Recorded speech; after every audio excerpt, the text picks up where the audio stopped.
Kidney stone அப்படின்னு நம்ம பார்த்தோம்னா ஒரு சில ப்ரோட்டீன் சப்ளிமெண்ட்ஸ் எடுத்து மசில் பில்ட் பண்ணணும்னு பார்க்குறாங்க. இது இல்லாமல் வேறு என்ன காரணங்கள் அதெல்லாம் நம்ம கிட்னி ஸ்டோன் வருது? ஒன்லி நான் வந்து வெஜிடபிள்ஸ் மட்டும் தான் சாப்பிடுவேன், பச்சையான்னு சொல்லிட்டு கீரையெல்லாம் போட்டு அரைச்சி குடிக்கிறது, இல்லை ஸ்மூதி குடிக்கிறது, இந்த மாதிரி சப்ளிமெண்ட்ஸில் வந்து நிறைய பேர் வந்து கால்சியம் சப்ளிமெண்ட் எடுத்து போன்ஸ் ஹெல்த்தியாக வச்சுக்கலான்னு பார்க்குறாங்க. ஃபுல்லாக டீஹைட்ரேட் ஆகிருப்பாங்க, தண்ணி கூட குடிச்சிருக்க மாட்டாங்க, எடுத்தோன்னே வே ப்ரோட்டீன். ஸோ பொதுவாக இந்த கிட்னி ஸ்டோன் இருக்கிறவங்களுக்கான ஒரு சிம்டம் அப்படின்னு பார்த்தீங்கன்னா, இப்போ கிட்னி ஸ்டோன்லேயே டைப்ஸ்லாம் இருக்குது சொன்னீங்களா மேம்? அதான் எத்தனை டைப்ஸ் நம்ம இருக்குது மொத்தமே?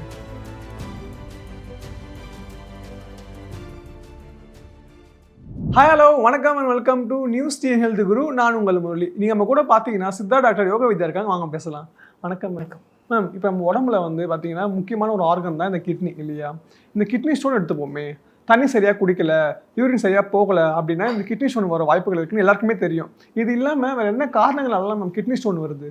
ஓகே, இப்போது கிட்னி ஸ்டோன் அப்படின்னு நம்ம பார்த்தோன்னா பொதுவாக நீங்கள் சொல்கிற மாதிரி தண்ணி நிறைய குடிக்கணும், ப்ளஸ் வரக்கூடிய யூரினும் போகணும். அதை அடக்கி வச்சுட்டு ரொம்ப லேட்டாக போகும்போது அந்த கான்சன்ட்ரேஷன் வந்து ரொம்ப ஜாஸ்தி ஆகிடும். ப்ளஸ் உப்பு நம்ம நார்மலாக எல்லோரும் போட்டு சாப்பிட்றத விட ஒரு சிலர் நிறைய எக்ஸ்ட்ராவாக போட்டுப்பாங்க. கொஞ்சம் உப்பு இருந்தால் கொடுங்களேன் அப்படின்னு சொல்லி, நம்ம என்ன தான் டைனிங்கில் எல்லோரும் உட்காந்து சாப்பிட்ருந்தா கூட ஒரு சிலர் மட்டும் எக்ஸ்ட்ராவாக சால்ட் போட்டு சாப்பிடுவாங்க.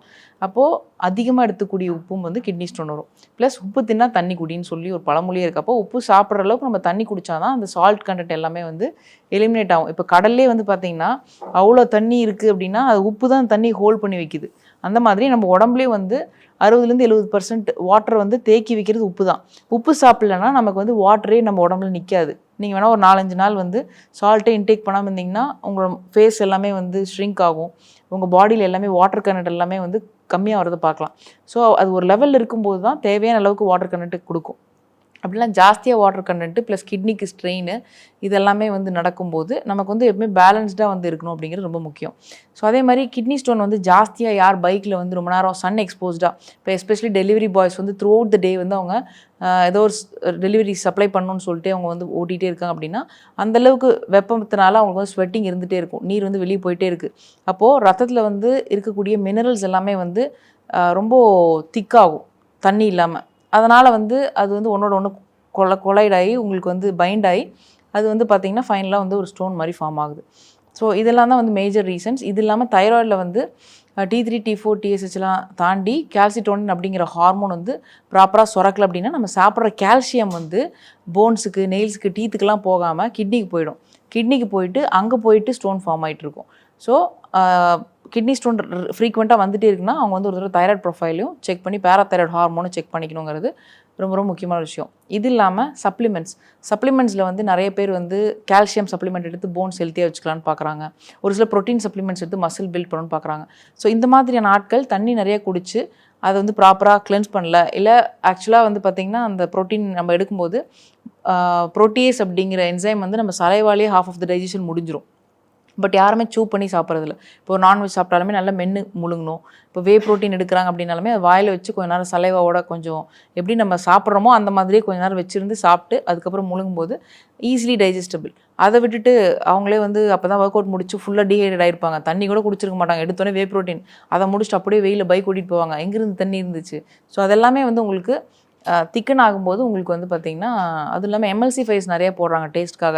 இது எல்லாமே வந்து அதில் பைண்ட் பண்ணி விட்டு கிட்னி ஸ்டோன்ஸ் வரும். ஸோ அதனால் வே ப்ரோட்டீன் நிறைய எடுக்கிறாங்க, இல்லை ப்ரோட்டீன் கண்டென்ட் நிறைய எடுத்து பாடி பில்டிங் பண்ணுறாங்க, இல்லை வெயிலில் ஜாஸ்தி போகிறாங்க அப்படிங்கிறவங்க எல்லாருமே வந்து டெஃபினட்டாக தண்ணி நிறைய குடிக்கணும். இப்போ கால்சியம் டேப்லெட்ஸ் எடுக்கிறாங்க அப்படின்னாலுமே தண்ணி நிறைய குடிக்கணும்.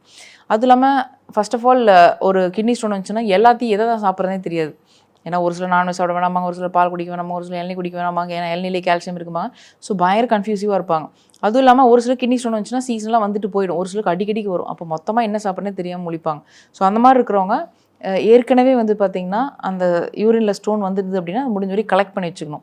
கலெக்ட் பண்ணி வச்சுட்டு கிளினிக்கில் போய் கொடுத்திங்கன்னா டாக்டர்ஸ் வந்து எக்ஸாமின் பண்ணி லேபுக்கு அனுப்பிச்சு அது வந்து கால்சியம் ஸ்டோனா, இல்லை ப்ரோட்டீன் ஸ்டோனா, இல்லை ஆக்சலேட்டா, இல்லை கால்சியம் பாஸ்பேட்டா அப்படிங்கிறத அனலைஸ் பண்ணி சொல்லும்போது அந்த ஸ்பெசிஃபிக் ஃபுட்டை மட்டும் நம்ம அவாய்ட் பண்ணால் போதும். ஏன்னா எல்லாமே சாப்பிட்லன்னா அப்புறம் எப்படி நம்ம நியூட்ரியண்ட்டாக வாழ்கிறது. ஸோ அதனால் அந்த மாதிரி வந்து ஸ்டோன் கலெக்ட் பண்ணி வச்சுட்டு நம்ம எக்ஸாமின் பண்ணிக்கும் போது நெக்ஸ்ட் நமக்கு டயட் வந்து அதுக்கு தகுந்த மாதிரி கொடுக்கறதுக்கும் ஈஸியாக இருக்கும்.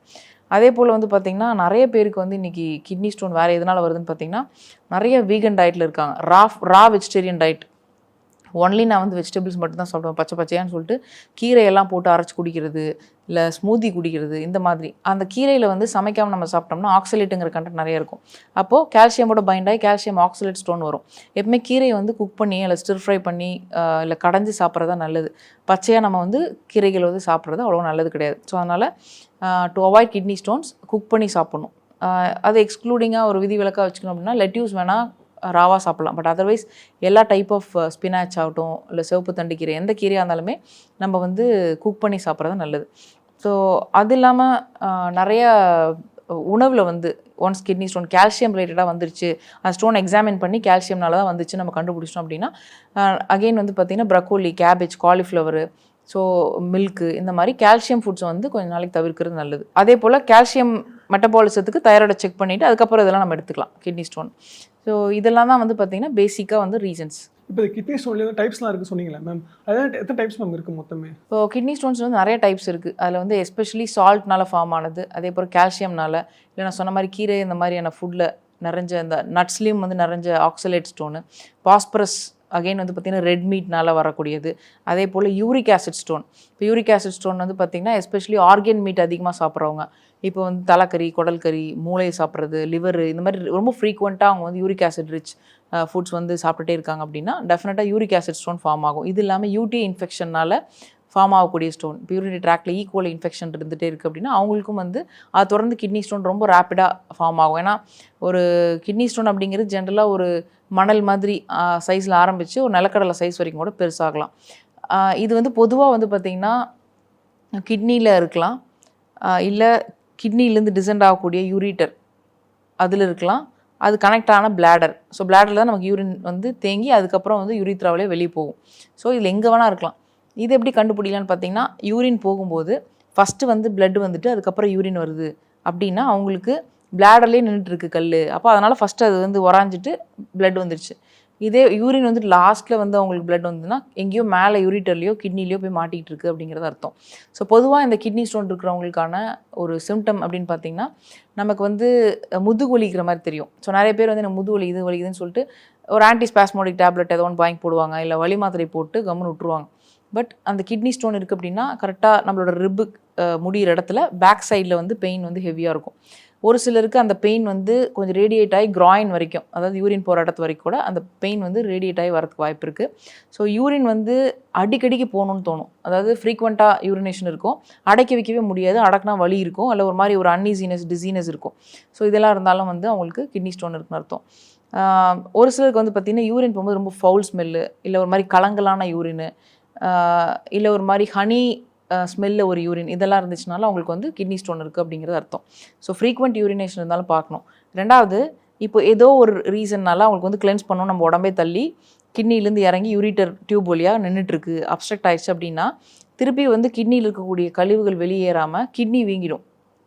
ஸோ அவங்களுக்கு வந்து பார்த்திங்கன்னா கண்டிப்பாக சிவியர் பெயின் இருக்கும். ஸோ அவங்களுக்கு வந்து சம்டைம்ஸ் அந்த வாட்டர் எல்லாமே வந்து ரிவர்ஸ் ஆகி திருப்பி பாடியிலே போயிட்டு எடிமா மாதிரி ஃபார்ம் ஆகிறதுக்கான வாய்ப்புகள் கூட இருக்குது. ஸோ அந்தளவுக்கு சிவியராக இருக்கிறவங்களுக்கு ரத்தத்தில் கலந்தோடனே வாமிட்டிங் சென்சேஷன் இருக்கும். ஸோ நாசியா வாமிட்டிங் வந்து அகெயின் கிட்னி ஸ்டோனுக்கான ஒரு ரீசன். நம்ம நினச்சிட்டு இருப்போம் ஏதோ ஒரு ஃபுட் பாய்சன் ஆகிருக்கும், வயிற்று வலிச்சு வாந்தி வந்துக்கிட்டு இருக்குது அப்படின்ட்டு, பட் கிட்னி ஸ்டோனாக கூட இருக்கலாம். ஸோ அதனால் இதெல்லாம் தான் வந்து signs and symptoms of a kidney stone. இது இருந்துச்சுன்னா டெஃபினட்டாக ஒரு தடவை ஸ்கேன் பண்ணிவிட்டு நம்ம கிட்னி ஸ்டோன் இருக்கா இல்லைன்னு பார்த்துக்கிறது நல்லது. ப்ராஸ்ட்ரேட்டையும் வந்து அது ஹெல்த்தியாக வச்சுக்கிறதுக்கும் ப்ராஸ்டேட் கேன்சர் வராமல் தடுக்கிறதுக்குமே வந்து காலையில் சொன்னி தண்ணி நல்லதுன்னு சொல்லிட்டு ஒரு 2 லிட்டர் தண்ணி ஒன்றா குடிக்கும்போது என்னென்ன சொல்லுவாங்க, இல்லை நான் பைக் ட்ராவல் பண்ணுறேன், நான் கண்டினியூஸாக வந்து ஒரு 100 கிலோமீட்டர் காலைல 100 கிலோமீட்டர் நைட் ஓட்டுறேன், இப்படிலாம் சொல்லுவாங்க. இப்போ ஒருத்தவங்க கிட்னி ஸ்டோன் வந்துடுச்சு, சரிப்பா என்ன பண்ணலாம்னு சொல்லிட்டீங்க, அது வரவே கூடாதுன்னா என்ன பண்ணலாம்?